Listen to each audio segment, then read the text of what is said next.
যে মোদি আবারও ৩য় প্রধানমন্ত্রী হলো। জওহরলাল নেহরুর পরে এই ১ম আরেকজন ৩য় বার হয়তো প্রধানমন্ত্রী হলেন। এবং একটা লোক যদি ৩য় প্রধানমন্ত্রী হয়, তিনি কিন্তু গণতান্ত্রিক হয় না। যদি গণতান্ত্রিক দেশ, তার ভিতরে কিন্তু অহংকার চলে আসে। মোদি তো জনগণের মাইন্ড স্টাডি করা সেই নেতা। উনি এনআরসি করলেন, এটা করলেন, সেটা করলেন এবং এরকম ভাব দেখালেন যে হিন্দু রাষ্ট্র পুরা দক্ষিণ এশিয়া হিন্দু রাষ্ট্র হইল। এটা পছন্দ করবেন না। হিন্দুদের একটা অংশ পছন্দ করেনি। কারণ কোন জাতি চায় না যে একটা গোষ্ঠী দিয়ে সব গোষ্ঠীকে আপনি স্পেশন করবেন। এর উত্তর এই নির্বাচন নরেন্দ্র মোদী উত্তর দিয়েছে যে ভারত তখনই টিকবে ধর্মনিরপেক্ষ ভারত। বিএনপিকে বাস্তববাদী হতে হবে। ওই যে বিএনপি বুদ্ধিজীবী পরিচিত আমার ছোট ভাই হাসনাত জাতীয়তাবাদী, আমি বুদ্ধিজীবী জাতীয়তাবাদী। বুঝতে হবে কিন্তু বড় দেশ হল ভারত, প্রতিবেশী দেশ, ২ টি দল। ২ টি দলই খারাপ। তো ভারতই খারাপ। আপনি কার সাথে রাজনীতি করবেন? নেপালের সাথে, ভুটানের সাথে। বাস্তবে চলে আসেন, দলের কর্মীদের বুঝান, মিড লেভেল নেতাদের বুঝান, ফরেন পলিসি শিক্ষা দেন যে ভূ রাজনীতি বুঝো এবং তোমরা এইভাবে চলো, বক্তব্য রাখো। বিএনপি থিঙ্ক ট্যাঙ্ক নাই। কে বলছে? আসিফ নজরুল। দেশটা তো মানে এরকম একটা মোয়া মনে করছে, মানে মোয়া। বাংলাদেশটা মোয়া। বইলা দিলাম সিকিম হয়ে গেল। বইলা দিলাম ভুটান হয়ে গেল। এই সমস্ত কথাবার্তা যারা বলে, তাদের বোঝা উচিত, কৃতজ্ঞ থাকা উচিত যে এখনো ট্যাক্স দিতে পারতেছে। পাসপোর্টটা এখনো আছে। এত সংখ্যাটা কিসে? আল্লাহরে ডাকেন, নামাজ পড়া করেন, কিছুটা হলে শান্তি পাবেন।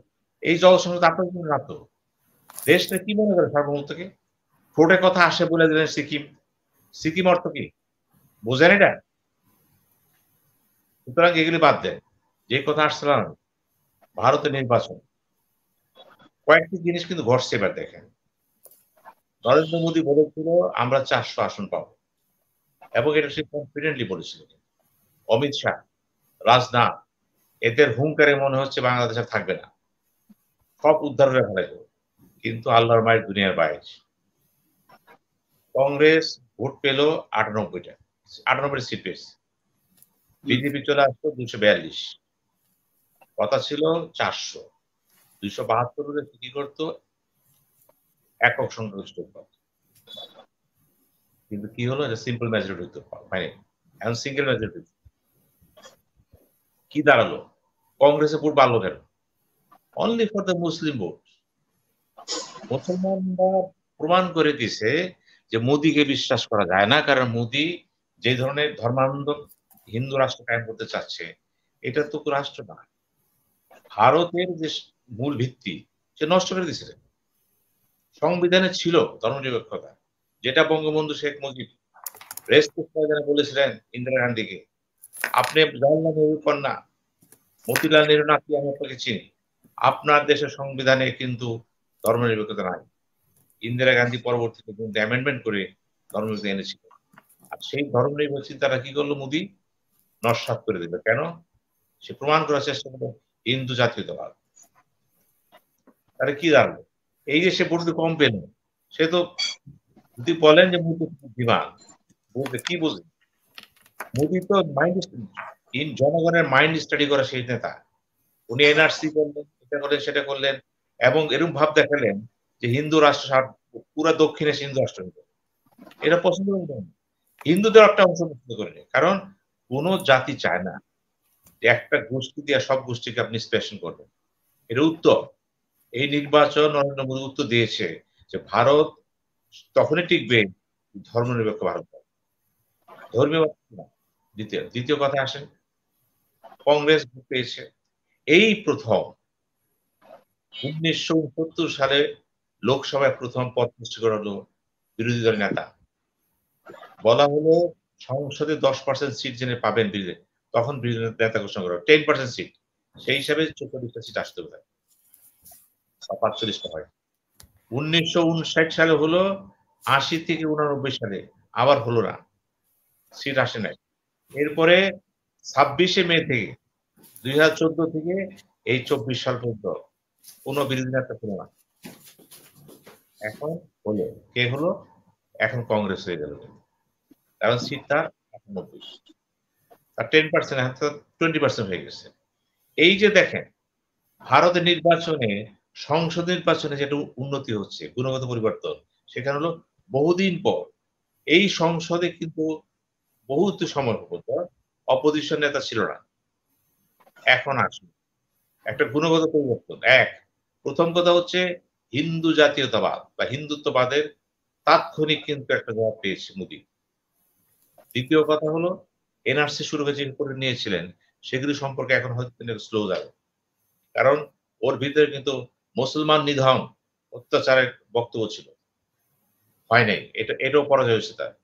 ৩ নম্বর হলো সংসদে বিরোধী নেতা যে পদটা ছিল, সেটা এতদিন অসহায় অবস্থায় ছিল। এখন আনুষ্ঠানিকভাবে আবার সেটা উদ্ধার করা হবে। ৪ মেসেজটা কি? মেসেজটা হলো ২০১ টা সিট আসন পেল কে? তৃণমূল সহ যে বিরোধী দল আছে তারা পেল। অর্থাৎ ভারতের সংসদে ৫৪৩ আসনের মধ্যে এনডিএ, ইন্ডিয়া জোট যদি ভাগ করে দেন, অপোজিশন কিন্তু অনেক সিট পেয়েছে। উত্তর হয়ে গেছে কিন্তু। এখন আসেন যে আপনারা কি হবে? বাংলাদেশে কি হবে? পশ্চিমবঙ্গে কিন্তু আনুপাতিক হারে তৃণমূল কংগ্রেসের মাত্রাগত ভোট বাড়ছিল। তো মেসেজটা দেখেন চেষ্টা করেন। এখন মোদির পলিসি কি বাংলাদেশ কি হবে? তার পলিসি কি চেঞ্জ হবে? আমরা জানি না। ভারতের পলিসি চেঞ্জ হয়? হয়। কে বলছে চেঞ্জ হয় না? পরিস্থিতির আলোকে কিন্তু চেঞ্জ হয় কোনটো হয়। মতিগতি চেঞ্জ হয়। একজন শাসক যদি যেকোনো ফরেন পলিসি নিয়ন্ত্রণ হচ্ছে শাসক। প্রধানমন্ত্রী কে আছে? দেখেন মনমোহন সিং প্রধানমন্ত্রী ছিলেন, নরেন্দ্র মোদী প্রধানমন্ত্রী ছিলেন। অটল বিহারী বাজপেয়ী ছিলেন। এই বিজেপি অটল বিহারী বাজপেয়ী। উনি কিন্তু অত্যন্ত অন্যভাবে চালাইছেন কিন্তু। কিন্তু মোদী কি করলেন? জিঙ্গুইজম নিয়ে আসলেন এখানে। কাজেই ব্যক্তি হিসাবে কিন্তু ব্যক্তি যখন লিড করে তার চাপ কিন্তু পড়ে। যেহেতু মোদী এসেছেন, এই মোদী সেই মোদী না। এটা সংশোধিত, পরিমার্জিত মোদী হবে তো। সেই তেজি মোদী না এটা। বলতে পারেন এই মোদীর অনেকগুলো দাঁতই এখন বিকল হয়ে গেছে। কেন? রাজনীতির দাঁত, পলিটিক্যাল ট্রুথ থাকছে এটা। তিনি আগের মতো হুঙ্কার দিবেন না। কারণ কংগ্রেস এখন দাঁড়ায় গেছে। এই মোদী বলেছিল, "উসকা বয়স কেয়া হায়?" রাহুলের যত বছর বয়স, ওর বেশি সিট পাবে না। সিট ডবল পেল কিন্তু। যা বলেছিল তার চেয়ে ডবল সিট পেয়েছে কিন্তু। মোদী কিন্তু অত্যাচার করেছিল। আম আদমি পার্টির সেই নেতাকে কেজরিওয়াল তার জেলে পাঠিয়েছিল। দিয়েছিল। কিন্তু উত্তরটা কি হলো? এগুলো বুঝার ব্যাপার আছে কিন্তু। অর্থাৎ ভারতের ফরেন পলিসি বাংলাদেশে কি হবে? ওটা একটাই থাকে বাংলাদেশ অ্যাপ্রোচ। একটা থাকে। তারপরও কথা আছে কিন্তু। কংগ্রেস আর বিজেপি এক জিনিস না। এই কংগ্রেস যারা ছিলেন, জওহরলাল নেহরু শুরু করে জাতি ডাকেন, ইন্দিরা গান্ধী, রাজীব গান্ধী, মনমোহন সিং বা যারাই ছিলেন, তারা অনেকটা মডারেট ছিল। চিন্তা চেতনা ছিল না। মুসলমানদের প্রতি কিন্তু তারা শ্রদ্ধাশীল ছিলেন। ইভেন দেখেন মহাত্মা গান্ধীকে হত্যা করা হলো। নাথুরাম গড তার স্টেটমেন্ট দিলেন। যেহেতু সে মুসলমানদের পক্ষ নিয়েছে। তাহলে কংগ্রেসের সাথে মুসলমানদের একটা সম্পর্ক আছে। এই সম্পর্কটা কে বিচ্ছেদ করবে? জনগণ বিভ্রান্ত করলো। এই উত্তর চলে আসছে কিন্তু। সুতরাং আমি মনে করি এই নির্বাচনের পরে ভারতের লোকসভায় তর্ক-বিতর্ক হবে কিন্তু না। ভোটাভুটিভাবে হইচই হবে এবং নীতিগতভাবে কিন্তু সরকার প্রেশারে থাকবে। এই একটা উন্নতি। ২য় উন্নতি হলো যে মোদি আবারও ৩য় প্রধানমন্ত্রী হলো। জওহরলাল নেহরুর পরে এই ১ম আরেকজন ৩য় বারের মতো প্রধানমন্ত্রী হলেন। এবং একটা লোক যদি ৩য় প্রধানমন্ত্রী হয়, তিনি কিন্তু গণতান্ত্রিক হয় না। যদি গণতান্ত্রিক দেশ, তার ভিতরে কিন্তু অহংকার চলে আসে। এবং তিনি শাসনটা এরভাবে চালার চেষ্টা করেন, তিনি মনে করেন, "আমি টিকে আছি, কিছুটা বল প্রয়োগ করেছিলাম তো।" তাহলে মোদির সাথে বাংলাদেশের সম্পর্কটা কি হবে? যেহেতু এখানে প্রধানমন্ত্রী শেখ হাসিনা আছেন, ওখানে মোদি আছে। সম্পর্কে কিন্তু কোন একটা বেশি একটা পরিবর্তন হবে না। জি। ভারত তার অবস্থানে কিন্তু একই থাকবে। এখন বাংলাদেশে মেসেজ আছে কিন্তু একটা।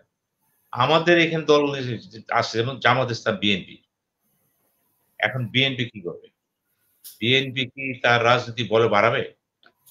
না ভারতকে চিরশত্রু মনে করে বারবার পায়ের মধ্যে প্রবাদ দিবে? দেশ তো শত্রু হয় না। দলের সাথে কথা বলে ডায়ালগ করতে হবে। বন্ধুত্ব করতে হবে।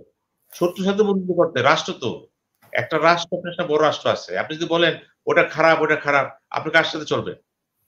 এই মতবাদ কিন্তু বিএনপিকে চেঞ্জ করতে হবে। তাকে বুঝতে হবে বিজেপি এবং কংগ্রেস একটা দল, বাংলাদেশ দল, এই ২ দলের সাথে আমারও সম্পর্ক দরকার। রাষ্ট্রকে সম্ভাব্য ক্ষমতাশালী দল একটা। ক্ষমতায় ছিলেন তো। আমি জাতীয় পার্টির কথা বলব, তাকেও বুঝতে হবে শুধু বিজেপি না, কংগ্রেস সেখানে আছে, অন্য দলও আছে। দুঃখের কথা হলো মমতা ব্যানার্জির সাথে কিন্তু তৃণমূল কংগ্রেস, তাদের সাথেও কিন্তু আমার দলগুলো এখানে সম্পর্ক রাখে না। আমি বলব বাংলাদেশের দল মেসেজ আছে কিন্তু। এখন বাংলাদেশের আশেপাশে যে রাষ্ট্রগুলো আছে, রাজ্যগুলো, আসাম, ত্রিপুরা, মেঘালয়, ওই সরকারের সাথে কিন্তু সম্পর্ক রাখতে হবে আপনার দলগুলি। সরকার না, দলগুলি। কারণ এই প্রতিবেশীর সাথে তো আপনার সম্পর্ক আছে। আমাদের দলগুলো খোঁড়া। মূলত বাংলাদেশ দলগুলো খোঁড়া। তারা তো মনে করে সেন্ট্রাল গভর্নমেন্ট সম্পর্কে ভালো না। একটা মেসেজ চলে আসছে বাংলাদেশের দলগুলোর প্রতি এবং এই দলগুলোকে আগের মতো চলবে না। কাঠামো চেঞ্জ করে। দলের মধ্যে ভিশন মিশন করতে চিন্তা করেন। আঞ্চলিক রাজনীতি বোঝার চেষ্টা করেন। ভূখণ্ডের চেষ্টা করেন।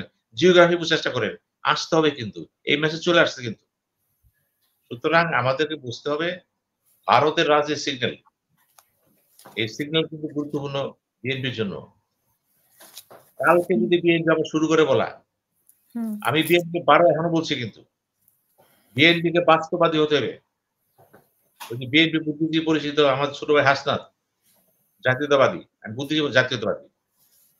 বুঝতে হবে কিন্তু বড় দেশ ভারত, প্রতিবেশী দেশ, ২ টি দল। ২ টি দলই খারাপ। তো ভারতই খারাপ। আপনি কার সাথে রাজনীতি করবেন? নেপালের সাথে, ভুটানের সাথে। বাস্তবে চলে আসেন, দলের কর্মীদের বুঝান, মিড লেভেল নেতাদের বুঝান, ফরেন পলিসি শিক্ষা দেন যে ভূ রাজনীতি বুঝো এবং তোমরা এইভাবে চলো, বক্তব্য রাখো। বিএনপির থিঙ্ক ট্যাঙ্ক নাই। কে বলছে? আসিফ নজরুল। উনি বলেছে বিএনপির থিঙ্ক ট্যাঙ্ক নাই। এখন বিএনপির সমালোচনা কে করতেছে? বিএনপি বুদ্ধিজীবীরা। দেখাই দিচ্ছে এভাবে চলতে পারবো না। হবে না। আজকে প্রফেসর হাসান কথা বলতেছে, হাসনাতের অবস্থান বিএনপিতে নাই। কারণ হাসনাত বুঝে। ভালো বুঝে জানে। যেহেতু যে জানে বুঝে তার দাম আওয়ামী লীগও নাই, বিএনপিতেও নাই। এমনি জাতীয় পার্টিতে। তাহলে কি হবে? ভবিষ্যৎ কিন্তু ওইটাই বললাম। সামনে চ্যালেঞ্জ আসতেছে। ওই যে ভাই বললেন, ভারত রেল লাইন চাচ্ছে। চাচ্ছে তো। মেঘালয় পর্যন্ত যাবে রাস্তা। অনেক কিছুই চাচ্ছে। এই চাওয়াটা রোধ করবে কে? ক্ষমতা না এসে, সংসদে না যেয়ে। না কিন্তু আমি আবারও বলছি, ভারতের রাজনীতি যে গুণগত পরিবর্তন হয়েছে, এই পরিবর্তন ছাত্র বাংলাদেশে করুন। কংগ্রেস কিন্তু অনেক কষ্ট করেছে। চিন্তা করেন যে ২৬শে মে থেকে ২০১৪ থেকে কোন নেতা ছিল না সংসদে। এই কংগ্রেস আজকে সেটা আসলো। কষ্ট করছে। সংসদ ছাড় নেই। খারাপ হোক, ভালো হোক, যারা বিশ্বাস করে নির্বাচনে না গেলে জিতি, আমি আবারও বলছি, জনাব তারেক জিয়া কি বলবেন? আপনি দক্ষ নেতা, সংগ্রাম করছেন, আমি আপনাকে হালকা পাবো না। আপনার অভিজ্ঞতা আপনি দল চালান। দল যে চালায়, কিছু না জানলেও কিন্তু দলের অভিজ্ঞতা হয়ে যায় কিন্তু। আর আপনি তো জানেন, লন্ডনে আছেন, সেখানে লেখাপড়া করছেন বা করেন সে বড় কথা। বড় কথা হলো আপনাকে চিন্তা করতে হবে ২০২৫ সাল থেকে আপনার অ্যাপ্রোচটা কি হবে? ওখানে কি হস্তান্তরমূলক দরকার আছে? না পিছন দিয়ে দিবেন? এই চিন্তা করেন। সুতরাং ভারত আরেকবার প্রমাণ করল জনগণ, যদি কোন দল জনগণের বাইরে গিয়ে কথা বলে, ভারতের অস্তিত্ব নিয়ে কথা বলে, মূল ফান্ডামেন্টাল পলিসি বাইরে কথা বলে, তাকে শাস্তি পেয়ে যায়। আর প্রমাণ হচ্ছে মোদী। নরেন্দ্র মোদী ভাষা শব্দ, কংগ্রেসের ভাষা শব্দ। ওই যে অমিত শাহ কি বলেছে? লাত্তি দিয়ে বাঙালিদের বাইর করে দিয়ে বলেছে। অহংকার, দম্ভ। ভালো না। একইভাবে বাংলাদেশেও আওয়ামী লীগ পাওয়ার আছে। আপনাদেরও বুঝতে হবে সামনের দিনগুলো আরো চ্যালেঞ্জিং হবে। অর্থনৈতিকভাবে হবে, রাজনৈতিকভাবে বেশি হবে। সেই ক্ষেত্রে ভাষা, শব্দ, কথা পরিবর্তন আসতে হবে। দলের সাথে ব্যক্তির সম্পর্ক থাকবে। কিন্তু সরকারি কর্মচারীদের কখনো মনে করবে না আওয়ামী লীগ করে। এবং সরকারি দল কখনোই বলবে না সে আওয়ামী লীগ করে না। আপনারা বলবেন উনি সরকারি কর্মচারী ছিল, যদি অন্যায় করে থাকে তার বিচার হবে। That is that. কিন্তু আপনি যদি বলেন সে আওয়ামী লীগ করে না, তখন মনে হয় ঠাকুর ঘরে কেড়ে কলা খায় না। না এটা বলতে চান না। বক্তব্য একটাই ওই যে প্রফেসর ফরহাদ অত্যন্ত সুন্দর কথা বলে, হেসে কথা বলে, রাগ করতে দেয় না এবং হাসিনাকে তো কোনোবার আগাবে না সে। ধরে নিয়েছে সে ভালো বুদ্ধিমান লোক। কিন্তু প্রশ্ন হচ্ছে যত প্রশ্ন তাকে করা হয় কেন? এতগুলি প্রশ্ন আসলো আমারও করল না, হাসনাতও করল না। কেন করল? ওই যে আওয়ামী লীগ করে। যত ঘোষ, নন্দ দোষ। এখন প্রফেসর ফরহাদ তো উত্তর দিতে পারে। বুদ্ধিমান তো এবং আওয়ামী লীগের ভিতরে এই মুহূর্তে টক শো জগতে ভালো কথাবার্তা বলতে উনি আমার দৃষ্টিতে ৩ জনের মধ্যে ১ জন। বাকি ২ জনকে আমি জানি না। ৩ জনের মধ্যে ১ জন। এবং এইজন্য আমি বলব, আমি চাই অধ্যাপক ফরহাদের মূল্যায়ন হোক। প্রধানমন্ত্রী হাসিনার রিকোয়েস্ট আমার। ওবায়দুল কাদের সাথে বলছি আপনারা প্রফেসর ফরহাদকে এমন একটা অবস্থায় নিয়ে যান যে তার ভাষা শব্দগুলো জাতির পক্ষে সহায়ক। ধন্যবাদ।